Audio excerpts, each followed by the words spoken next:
Bismillahirrahmanirrahim. Assalamualaikum warahmatullahi wabarakatuh. Alhamdulillahirrabbilalamin. Wabihi nasta'in wala umur dunia waddin. Wassalatu wassalamu ala asrofil anbiya wal mursalin wa ala alihi wa sahbihi ajmain. Amma ba'du. Yang terhormat dan kami hormati Ibu Hajah Debibi Nabilatul Fauziyah LCMA selaku dosen pengampun mata kuliah hadis tarbawi. Nah, pada pembuatan video kali ini saya akan melaksanakan UTS pada mata kuliah hadis tarbawi dengan judul kepemimpinan perempuan dalam perspektif hadis. Nah, sebelumnya izin memperkenalkan diri terlebih dahulu. Saya Muhammad Ibnu Fatihah dengan NPM 221063110145 dari Fakultas Agama Islam, Prodi Pendidikan Agama Islam, kelas 4E. Nah, langsung saja untuk mempersingkat waktu, saya akan membacakan hadis tentang kepemimpinan seorang perempuan.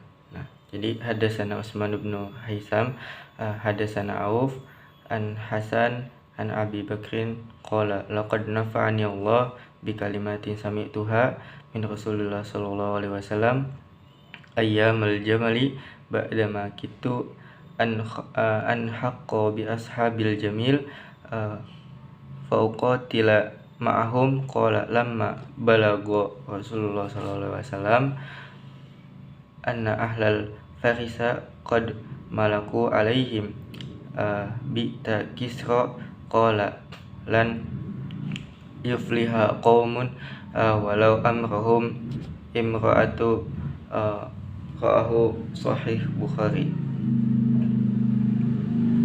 Nah, jadi yang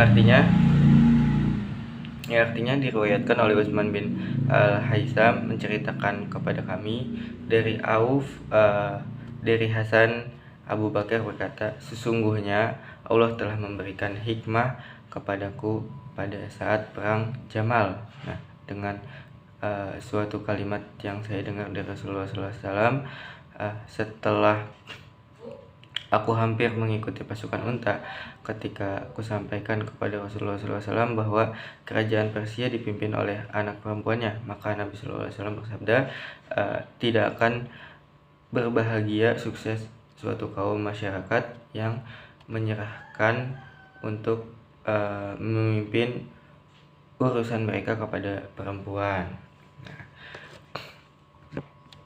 Untuk penjelasan hadis yang tadi saya sampaikan, ternyata hadis ini masih banyak perselisihan yang mengatakan bahwa statusnya ahad atau mutawatir gitu. Jadi ada yang mengatakan hadis ini ahad dan ada yang mengatakan hadis ini mutawatir. Nah, hadis ini tidak dapat dijadikan sebuah dalil secara umum. Nah, sebab hadis ini berkaitan dengan kasus tertentu. Nah, pandangan inilah yang diperpegangi oleh para kontekstualis, sehingga tidak mempermasalahkan bolehnya seorang perempuan menjadi pemimpin negara sekalipun selama memiliki kapasitas yang memenuhi persyaratan. Nah, jadi hadis ini tidak dapat dijadikan sebuah landasan secara umum karena hadis ini bersifat personal. Nah, jadi perempuan boleh saja menjadi pemimpin sesuai dengan standar kapasitas yang harus dimiliki. Adapun asbabul wurudnya, diketahui bahwa hadis ini diucapkan langsung oleh Nabi Shallallahu Alaihi Wasallam.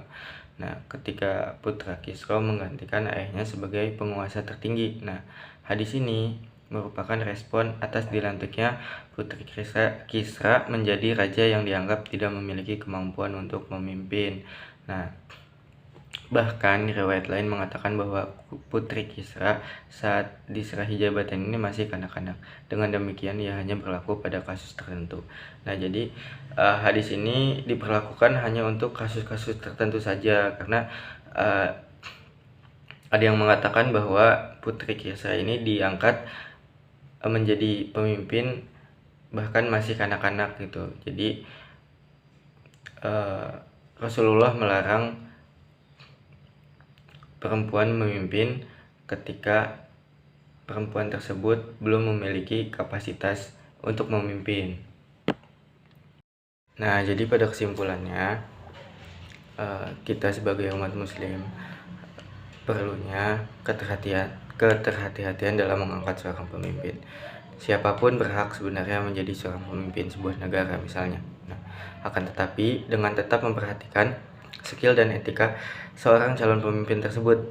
Jadi semata-mata tidak terletak pada jenis kelaminnya saja. Nah, kasus yang Putri Kisra tadi seharusnya bisa dibawa ke dalam pemahaman yang lebih luas gitu, bahwa tidak akan sukses suatu kaum yang mengangkat seorang pemimpin yang tidak memiliki skill dan moral agama, baik dia laki-laki maupun perempuan. Nah, jadi standaritas seorang pemimpin itu tidak bisa dikategorikan dengan laki-laki dan perempuan saja, akan tetapi harus memerlukan skill kepemimpinan yang baik gitu, dan moral agama yang bisa ditanamkan ketika menjalankan kepemimpinan. Mungkin sekian saja penyampaian dari saya, kurang lebihnya mohon maaf. Wabillahi taufiq wal hidayah. Wassalamualaikum warahmatullahi wabarakatuh.